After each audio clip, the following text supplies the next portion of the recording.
안녕하십니까. 우크라이나 헤르손 김창호 선교사입니다. 오늘도 이렇게 영상으로 인사를 드립니다. 부족하지만 끝까지 시청해 주시면 감사하겠습니다. 오늘은 누가복음 23장 26절에서 29절의 말씀을 통해서 내 자녀를 울라라는 제목을 가지고 함께 은혜를 잠시 나누고자 합니다. 먼저 많은 사람들이 우크라이나에 대해서 잘 모르더라고요. 그래서 여러분들이 얼른 생각나게 하기 위해서 몇 가지 말씀을 드리겠습니다. 우크라이나는 1986년 4월에 체리노빌이라는 도시에서 원전 사고가 나죠. 그래서 많은 사람이 피폭이 되고 전 세계가 깜짝 놀랐던 일이 있습니다. 이때 우크라이나는 구소련에서 독립되지 못했죠. 아직 구소련, 소비에트 연방에 속해 있던 나라였었고, 또 구소련의 지배 속에서 구소련의 시스템을 가지고 살았던 나라입니다. 지금도 그 체르노빌은 아주 위험한 지역으로 분리되어 있고요. 키예브에서 북쪽으로 약 100km 정도 가면은 체르노빌이라는 도시가 있습니다. 여러분들 이렇게 얘기하면 여러분들 잘 아시겠죠? 두 번째로는 1991년 8월에 우크라이나는 소비에트 연방의 많은 나라가 속해 있는 중에서 제일 먼저 독립을 선언했던 나라입니다. 그리고 이 우크라이나는 핵탄도를 많이 가지고 있었습니다. 구소련 시절에 그들이 전 세계를 지배하려고 만들었던 핵탄도가 많이 있었던 그런 우크라이나죠. 그래서 미소가 얼굴을 맞대고 헝가리 부다페스트에서 핵폐기 이제 조약을 맺게 되죠. 그리고 나서 이제 1996년도죠. 그리고 나서 이제 그게 핵폐기를 위해서 세 나라가 책정이 됐는데 우크라이나, 카자흐스탄, 벨라루시아입니다. 우크라이나는 한 1700에서 1800개의 탄두가 있었다 그러고요. 카자흐스탄은 1400개, 벨라루시아는 800개의 탄두가 있었다고 기록이 되어 있습니다. 그리고 우크라이나는 이렇게 독립을 선언하면서 이렇게 많은 정치적 갈등, 이념적 갈등이 심했었다고 그래요. 저는 2008년에 들어갔거든요. 근데 2004년에 오렌지 혁명이 일어나면서 아주 정치적 혼란이 심했다는 그런 이야기를 많이 들었습니다. 그리고 나서 이 혼란기에 이제 빅토르 유센코라고 하시는 분이 2005년도에서 2010년도까지 이제 정권을 잡고 대통령으로서 직무를 수행합니다. 근데 여전히 이 사람들에게는 이 정치인들의 부패한 모습들을 많이 보게 됐죠. 그리고 나서 이제 2010년도에 우크라이나 네 번째 대통령이 들어오는데 친러 성향을 가진 야누코비치입니다. 빅토르 야누코비치인데 이분이 이제 정권을 잡게 됩니다. 이때도 아주 친서방 지역과 러시아 지역 사이에 큰 아주 그냥 대립이 심했습니다. 이때는 제가 조금 알고 있는데 이 야누코비치는 동쪽과 남쪽을 정치적으로 아주 탄탄하게 자리를 잡았고요. 또 다른 한편에서는 이제 서방 측에서는 이제 서쪽을 가지고 이제 힘을 겨뤘는데 결국에 이제 친서방 쪽의 야누코비치가 대통령이 됩니다. 너무 부패하고 독재적이고 또 서방 측으로 가고자 하는 많은 사람들의 자유의 물결로 인해서 이제 2014년에 마이단 혁명이 일어나게 됩니다. 키예브에 가면 이렇게 아주 큰 탑이 있는데 그곳에서 이제 마이단 혁명이 일어나서 결국에는 이 혁명을 막지 못하고 야누코비치 대통령이 러시아로 망명을 하게 됩니다. 망명을 한 이후에 보니까 엄청난 부를 축적했고요. 아주 그 부패가 심했더라고요. 자, 이렇게 야누코비치가 축출되고 러시아로 망명하면서 러시아에서 위기의식을 느꼈는데 그게 바로 뭐냐면 크림반도 때문입니다. 오늘날 크림반도는 여러분들이 이제 국사에서 공부하죠. 학교에서 국사 공부를 할 때 얄타 회담이라고 하는 곳이 있습니다. 이곳에서는 이제 미소 영 이렇게 다 모여서 이제 얄타 회담을 통해 2차 대전을 종식하게 되고요. 그 다음에 이제 이곳에서 이 얄타 회담에서 우리나라의 38선을 긋게 됩니다. 이제 그런 것들은 여러분들이 저보다 더 잘 아실 것 같아요. 그런데 이제 가장 지금 제가 핵심적으로 말씀드리고 싶은 것은 이 전쟁에 대한 이야기죠. 크림반도에는 세바스토폴이라고 하는 곳이 있습니다. 그곳에는 오래전서부터 러시아 핵 기지로 사용되고 있었습니다. 핵 잠수함이 여러 대가 있어요. 저는 한 세 번 가봤네요. 크림을.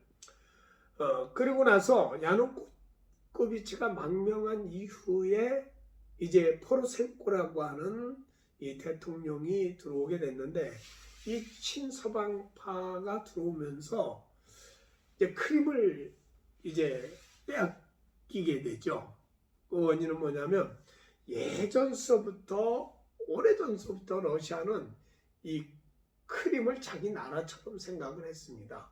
그래서 거기에 많은 러시아 사람들이 와서 집도 짓고 땅도 사고 뭐 이렇게 살면서 아주 러시아계가 엄청 많았죠. 그런데 이제 이것이 이 크림반도가 정식으로 러시아에 속해 있는 것이 아니라 우크라이나 속해 있잖아요. 근데 우크라이나에서 이제 한 50년간 이제 사용을 허락했는데 그 시기가 다가왔던 거예요. 그래서 이제 새로운 정권 잡은 정부에서 이제는 그 시기가 되면은 크림을 떠나라고 명령을 했습니다. 그런데 러시아는 안 되겠다 싶으니까 이제 크림을 장악하게 된 거죠.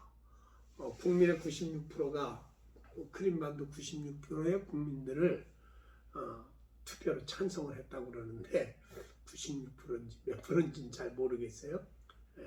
말은 그렇다고 그러죠. 그래서 이제 크림반도는 총 몇 번 쏘지 않고 이제 완전히 러시아가 장악을 해버립니다. 그 이로부터 이제 우크라이나 정부에서 이제 러시아를 끊어야 되겠다는 생각으로 이제 러시아어를 사용하는 쪽에다가 우리는 앞으로 러시아어를 사용하지 않고 모든 관공서에서 모든 업무를 볼 때 우크라이나어를 사용하겠다. 이렇게 선언을 했습니다. 그래서 TV에 방영을 할 때 우크라이나 말로 방송을 하면서 러시아 말을 자막으로 띄웠었어요. 그런데 이제 이들이 실수한 게 뭐냐면 언어적인 문제를 건드려서는 안 됐어요. 이건 제 생각입니다. 왜냐하면 우리 고려인들도 그렇고 많은 사람들이 남쪽과 동쪽 지역에는 러시아 말로 공부를 했거든요. 그리고 러시아어로 대학을 강의했고요. 모든 학교 80%가 러시아어를 사용했습니다. 근데 그거를 이렇게 선포를 하니까 이제 도네츠크 쪽에서 루간스크 쪽에서 이제 일어난 거죠. 우리는 독립을 하겠다. 러시아도 가지 않고 이제 우크라이나도 가지 않고 자체 독립국가를 만들겠다고 선언한 것입니다.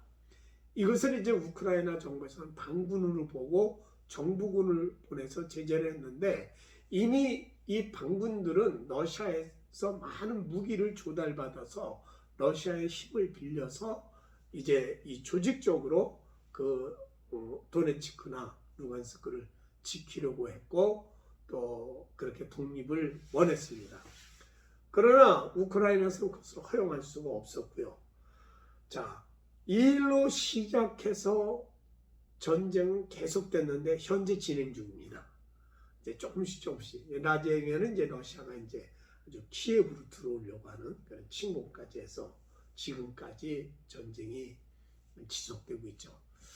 제가 벌써 14개월째 들어가지 못하고 이곳에 있습니다. 그리고 또 밖에서 사역하시는 선교사님들과 이렇게 서로 연락을 하고 하면서 제가 이제 우리 제자들에게 필요한 돈도 보내고 또 여러 가지 이제 많은 것들을 돕고 있습니다.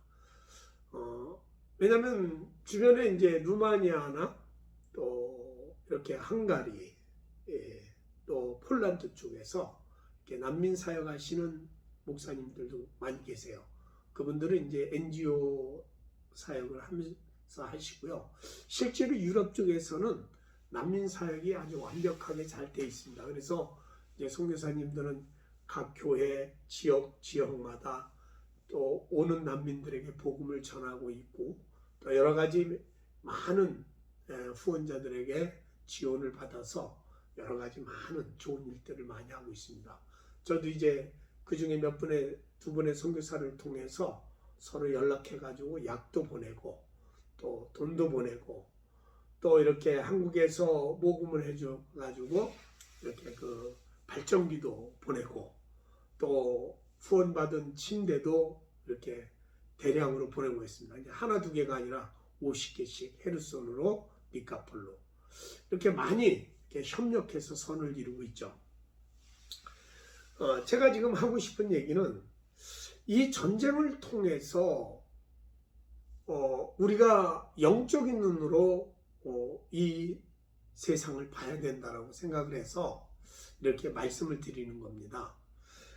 왜냐하면 지금 이 전쟁을 통해서 통계적으로 나온 숫자입니다. 러시아군이 15만 명이 사망을 했어요.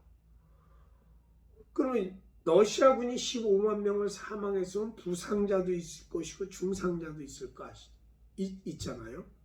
벌써 전쟁을 시작하면 3분의 1은 사망한다는데 그럼 3분의 2는 부상자 아니면 중상자겠죠.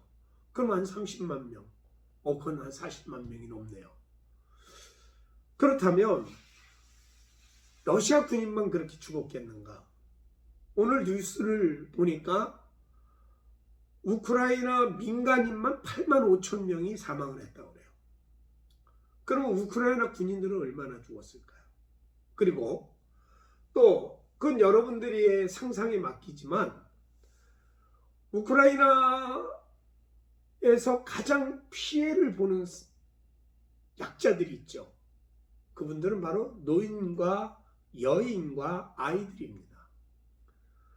지금 들려오는 소식에 의하면 작은 소식을 받으면서도 너무 가슴 아픈 일들이 많이 있어요. 예를 들어서 하리코프 같은 데는 어떤 한 노인의 외침이 있었습니다. 그것이 뭐냐면 아들은 러시아 군인으로 싸우고 있고 손주는 우크라이나 군인으로 싸우고 있다. 나는 어떻게 해야 되느냐. 이게 우리들에게 큰 충격을 주었습니다. 그리고 또한 이 이야기를 하기 이전에 또 하나는 러시아는 우크라이나를 왕래했고 우크라이나는 러시아를 왕래했습니다. 러시아 인구 1천만 명이 넘는 우크라이나 인구 1천만 명이 넘는 사람들이 러시아에 가서 살고 있었고요. 러시아의 백성이 제가 듣기로는 300만 이상이 되는 사람들이 우크라이나에서 사업도 하고 공식적으로 살았다고 그럽니다. 그러니까 어떤 명절이 되거나 어떤 일이 있을 때는 아버지가 아들을 찾아서 러시아로 들어가고요. 또는 아들, 딸들이 우크라이나에 있는 부모들을 찾아오고요. 또 우크라이나 남자와 러시아 여자가 결혼을 하고요. 벨라루시아 여자와 우크라이나 남자가 결혼을 하고요. 서로 이렇게 통혼하며 이렇게 지냈던, 한 민족같이 지냈던 그런 나라죠. 그렇기 때문에 이런 전쟁 속에서 아들은 러시아 군인이 되고 손주는 우크라이나 군인이 되고, 여러분 이게 무슨 생각이 나는 거죠? 바로 남이 나라가 아닌 우리나라 이야기죠. 1950년도에 우리나라 전쟁이 시작됐고요. 우리나라 전쟁은 어땠습니까? 형과 아우가 갈라져서 서로 총뿌리를 겨눴고요. 조카와 삼촌이 총뿌리를 거눴습니다.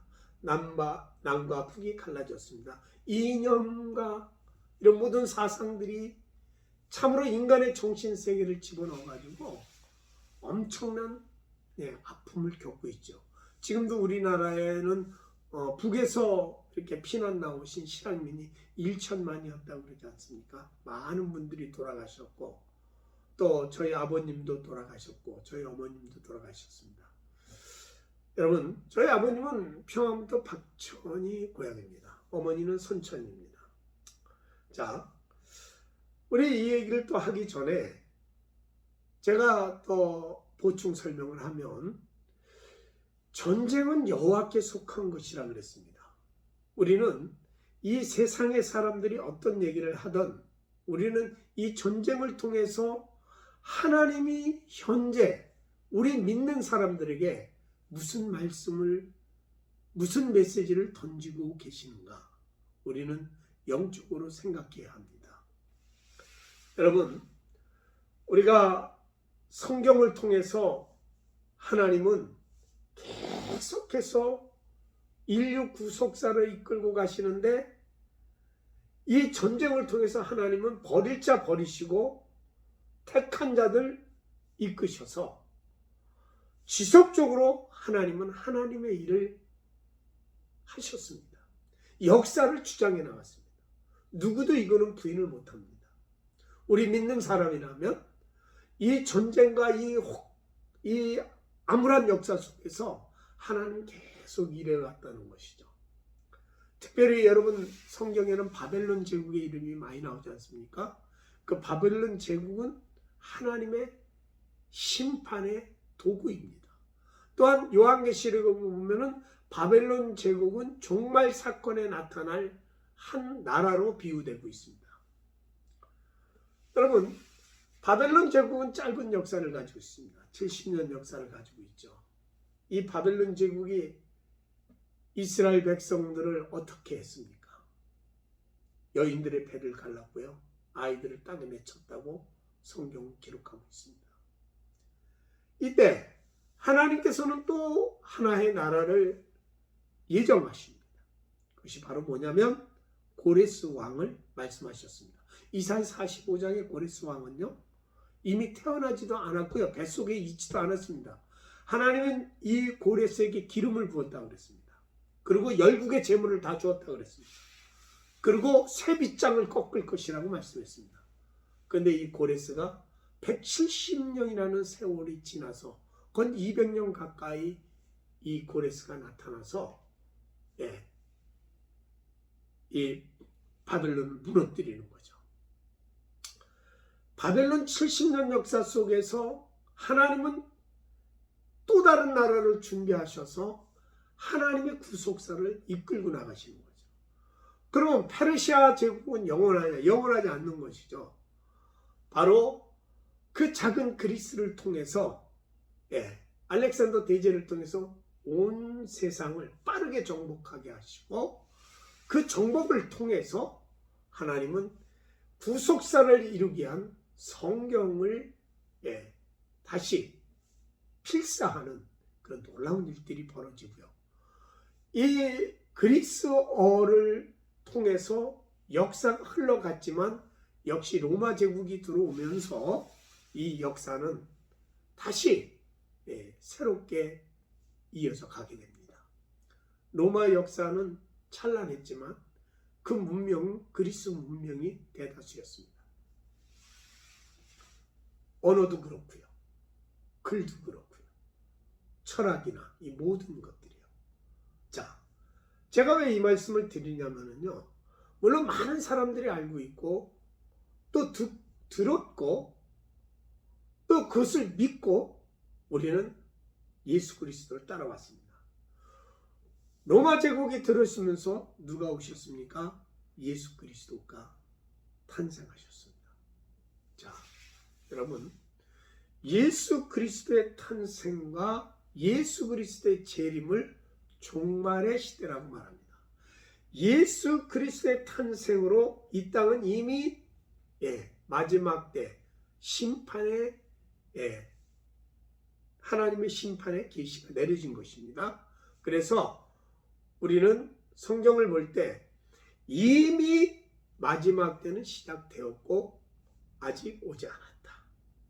그러니까 그 시와 그 시점은 알지 못하지만 우리는 어디 살고 있다? 마지막 때에 살고 있다는 것이죠. 여러분, 하나님은 이 모든 역사를 이끌어 오시면서 중세를 비롯해서 수많은 전쟁과 또 1차, 2차 세계대전, 6.25 대전, 이런 모든 것을 통해서 하나님은 그 전쟁의 아픔과 고통을 바라보시면서 무엇을 하셨습니까? 하나님의 계획대로 하나님 구속사를 이루어 가셨습니다. 여러분, 이스라엘의 회복을 여러분들 기억하시죠? 또 그 당시에 동일하게 회복된 나라가 우리 대한민국이잖아요. 여러분, 한국 교회가 고난 속에 있을 때, 한국 교회가 아픔이 있을 때, 한국의 역사가 아픔이 있을 때 하나님이 없는 줄 알았습니다. 그러나 하나님은 일하셨습니다. 이 민족을 저 시베리아 땅, 더 만주 땅에 뿌려놓으시고 그것이 그 고난과 그 아픔을 통해서 우리는 한많은 민족이 됐지만 하나님은 쉬지 않고 일하셔서 하나님은 이 민족을 열방 위에 우뚝 세우셨습니다. 우리나라가 복음으로 부강한 나라가 됐다고 저는 믿습니다. 많은 선교사들이 한국에 들어오셨고 그 선교사들을 통해서 복음을 받았고 또 지속적으로 하나님은 일을 하셔서 현재까지 이 나라 이 민족은 경제 대국으로 경제 10대 대국이라고 어떤 분은 경제적으로는 6대 대국으로 한다. 앞으로 한국이 남북이 통일되면은 세계를 주름잡는 제2의 강대국이 될 것이라고 말들을 합니다. 여러분, 오늘 저와 여러분이 사는 시대를 한번 생각해 봅시다. 한 시대를 요즘엔 40년을 본다면, 아니 50년을 본다 그럽시다. 40년을 본다면 우리나라가 언제부터 이렇게 부흥하게 됐습니까? 경제적 부흥, 교회의 부흥, 맞물려 돌아갔습니다. 그리고 지금은 너무 풍요로운 시대 속에 살고 있습니다. 바벨론 시대보다 더 누리게 되고요. 정말 하나님께서 주신 복은 이루 말할 수가 없습니다. 지금 우리 시대는 바벨론 그 시대와 같다고 봅니다. 여러분, 이것은 심판의 시대입니다. 그리고 종말의 시대입니다. 제가 앞전에도 말씀드렸지만 이미 예수 그리스도를 통해서 탄생을 통해서 이미 종말은 시작됐고 이제 예수 그리스도의 십자가의 완성을 통해서 완벽한 공의, 하나님의 공의가 이루어졌습니다. 하나님의 주권이 이루어졌습니다. 다니엘서에 그것을 분명히 기록하고 있죠. 이 나라는 망하지도 않는다. 영원한 나라라고 다니엘서에 기록하고 있습니다. 하늘의 하나님이 다스리는 나라, 그 나라가 잠시 후면 올 것입니다. 오늘 이 사회 속에서 우리 아이들을 보게 됩니다. 우리 젊은이들을 보게 됩니다. 그런데 한쪽으로 보면 희망이 없습니다. 그러나 한쪽으로 보면 희망이 있습니다. 그 희망은 바로 복음입니다. 지금 많은 젊은이들이 복음을 거부하고 있습니다. 많은 젊은이들이 복음에서 떠나고 있습니다. 이러한 현상은 이미 교회 안에서도 나타나고 있습니다. 나이 드신 분들은 교회 나옵니다.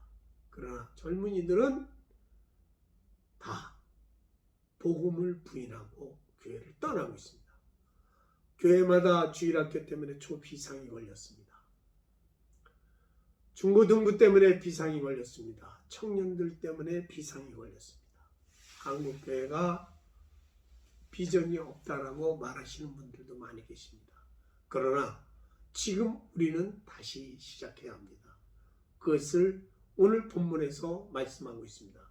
제가 누가복음 23장 26절 29절을 읽어드리겠습니다. 26절입니다. 그들이 예수를 끌고 갈 때에 시몬이라는 구레네 사람이 시골에서 오는 것을 붙들어 그에게 십자가를 지어 예수를 따르게 하였더라. 예수님이 힘드셨어요. 몇 번씩 넘어지셨어요. 로마 군병들이, 유대 병정들이 도저히 예수가 십자가를 지고 갈 수가 없다 판단해서 옆에서 바라보고 있던 구레네 시몬에게 억지로 십자가를 지어서 그 십자가를 따라가시는 예수님, 피를 철철 흘리시고 가시면을 쓰신 예수님. 자, 27절에 이렇게 말합니다. 또 백성과 및 그를 위하여 가슴을 치며 슬피 우는 여자의 큰 무리가 따라왔다. 제자들이 따라왔다고 말하지 않습니다. 큰 무리의 여자들이 큰 소리로 울면서 따라온 것을 원문에서는 표현하고 있습니다. 이때 28절의 말씀입니다. 예수께서 돌이켜 그들을 향하여 이르시되 예루살렘 딸들아 나를 위하여 울지 말고 너희가 너희 자녀를 위해서 울어라. 울라 그랬습니다. 여러분, 여기서 너희 자녀를 울라라는 말, 너희와 너희 자녀를 위해서 울라라는 말은 명령어입니다. 미래형입니다. 그러니까 이것은 그냥 울음으로 한 번으로 그치는 게 아니라 이 구원을 위해서, 자녀들의 구원을 위해서, 너희들의 구원을 위해서 이제는 애통하며 울 때가 되었다라고 말한 것입니다. 예수님이 십자가를 지고 올라가면서 그들을 바라보며 분명하게 말씀하셨습니다.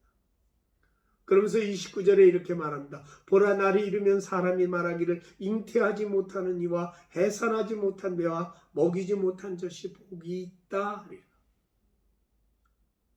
여러분, 제가 현대인의 성경을 한번 읽어드리겠습니다. 자, 현대인의 성경에서는 이렇게 기록하고 있습니다. 그들이 예수님을 끌고 가다가 시골에서 올라오는 구레네 사람 시몬을 붙잡아 십자가를 지우고 예수님의 뒤를 따라가게 하였다. 그리고 많은 사람들이 예수님의 뒤를 따라갔다. 그들 가운데는 예수님 때문에 슬퍼하며 우는 여자들도 있었다. 28절입니다. 예수님은 몸을 돌이켜 그들에게 이렇게 말씀하셨다. 예루살렘의 딸들아 나를 위해 울지 말고 너희와 너희 자녀들을 위해 울어라. 울어라.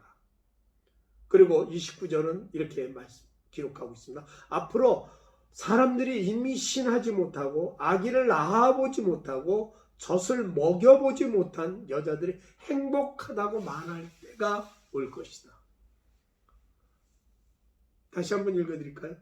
앞으로 사람들이 임신하지 못하고 아기를 낳아보지 못하고 젖을 먹여보지 못한 여자들이 행복하다 하고 말할 때가 올 것이다. 바로 이 시대입니다. 우리 자녀들이 결혼해도 애를 안 낳는다고 합니다. 제가 어느 분이라고 말하지는 않겠습니다. 근데 그분은 분명히 말했습니다. 아들 둘을 결혼시키면서 아들 둘이 결혼하기 전에 이렇게 부부가 다짐을 했다라고 합니다. 우리는 앞으로 아이를 낳지 않는다. 부모들 앞에서 선언했대요. 그런데 그 부모님 하시는 말씀이 그래 마지막 때가 되었는데 이 고통스러울 때 뭔 애를 낳냐. 그리고 그것을 따라 허락을 하셨다고 합니다. 하나님은 우리에게 뭐라고 말씀하셨습니까? 생육하고 번성하라고 했습니다. 그렇지만 인간들은 생육하고 번성하라는 하나님의 말씀을 배척합니다. 그리고 인간 스스로가 자기만을 위해서 살기로 아주 요즘 시대는 작정을 했습니다. 아이가 없습니다.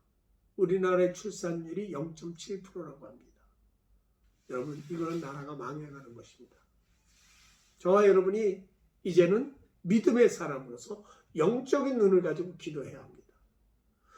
지금 저 나라 끝에서 전쟁을 통해 수많은 어린이들이 고통당하고 있고 또 수많은 젊은이들이 죽어가고 있습니다. 복음을 듣고 죽었는지 안 듣고 죽었는지 그건 모릅니다. 러시아와 우크라이나는 전교회가 있습니다. 그래서 정교회를 통해서 그들은 태어나면서부터 세례를 받고 죽으면 종교의 사제가 와서 예배를 드려줍니다. 1년에 한 번 나가도 자신들은 크리스찬이라고 말을 합니다. 과연 그 속에 하나님의 구원의 역사가 지금도 어떻게 이루어지고 있을까요? 그들이 정확한 복음을 믿었을까요? 그들의 예수 그리스도가 누군지 알 수 있을까요? 그러나 저는 감히 말합니다. 하나님만 아시겠죠. 저도 모르겠죠. 그렇지만 하나님은 하나님의 백성들을 구원하십니다. 그리고 이 전쟁을 통해서, 이 고난을 통해서 하나님은 저와 여러분, 믿는 모든 자들에게 지금 어떤 답을 주시고 있다고 봅니다. 바로 그 답은 너희 자녀를 위해서 울라. 너희 자녀를 위해서야. 너희와 너희 자녀를 위해서 울라. 이건 명령입니다. 계속해서 우리는 애통하며 이 민족과 이 자녀들을 위해서 울어야 할 시기가 된 줄로 믿습니다. 여러분의 자녀들은 어떻습니까? 저희 자녀들도 걱정입니다. 우리 자녀를 위해서 울 시간이 되었습니다. 여러분, 이 마지막 때에 나타날 때 어떤 것들이 나타나죠? 악한 영들의 장난이죠. 계시록 16장 12절에서 16절까지 보면 이런 말씀이 있습니다. 또 여섯째 천사가 큰 대접을 큰 강 유브라데스의 쏟음에 강물이 말라서 동방에서 오는 왕들의 길이 예비되었더라. 이건 종말론적 사건이고, 또 13절에 이렇게 또 내가 보매 개구리 같은 새 더러운 영이 용의 입과 짐승의 입과 거짓 선지자의 입에서 나온다. 14절은 이렇게 말해요. 그들은 귀신의 영이라 이적을 행하여 온 천하 왕들에게 가서 하나님 곧 전능하신 이의 큰 날이 있을 전쟁을 위해서 그들을 모았다. 왜요? 거짓의 영들이, 더러운 영들이. 그러면서 15절에 이렇게 말씀이 기록되어 있습니다. 보라, 내가 도둑같이 오리라. 누가요? 예수님이. 누구든지 깨어 자기 옷을 지켜 벌거벗고 다니지 아니하며 자기의 부끄러움을 보이지 아니하는 자는 복이 있다. 여러분, 깨어 있어야 합니다. 이 세 영이 히브리어로 아마겟돈이라고 하는 곳으로 왕들을 모으더라. 그것은 다음에 이제 한번 다시 다뤄보겠습니다. 여러분, 먼저 오늘의 말씀입니다. 네 자녀를 위해서 울라. 여러분, 지금 이 시대를 보면서 저와 여러분이 영적인 주님의 음성을 들어야 합니다. 우리는 이제 고난 주간을 보내고 있습니다. 금식도 하시는 분이 계시고 또 매일 새벽기도 하시는 분도 계시고 여러 분류의 믿음의 신앙을 가지고 하나님 앞에 기도할 것입니다. 그런데 여러분, 우리 자녀를 위해서 기도합시다. 이 민족을 위해서 기도합시다. 저 지구 땅 끝에 터키의 지진 사건 아시죠? 그 경계선에 시리아가 있습니다. 거기도 정부군과 반군이 싸웁니다. 어린아이들이 길거리에 버려져 있습니다. 지금은 이러한 큰 사건들 때문에 미얀마의 소식은 들려오지 않습니다. 미얀마도 참혹합니다. 지금 이러한 세계 속에서 나타나는 현상들은 현재 우리가 해야 할 기도를 주님이 말씀해 주고 있는 것입니다. 이 시대를 봅시다. 이제는 우리의 자녀들을 위해서, 우리의 민족을 위해서, 하나님 나라를 위해서 기도하는 아름답고 복된 여러분들이 되시기를 주의 이름으로 축원합니다. 다시 한번 읽어드리겠습니다. 현대어 성경입니다. 29절입니다. 앞으로 사람들이 임신하지 못하고 아기를 낳아보지 못하고 젖을 먹여보지 못한 여자들이 행복하다 하고 말할 때가 올 것이다. 바로 지금입니다.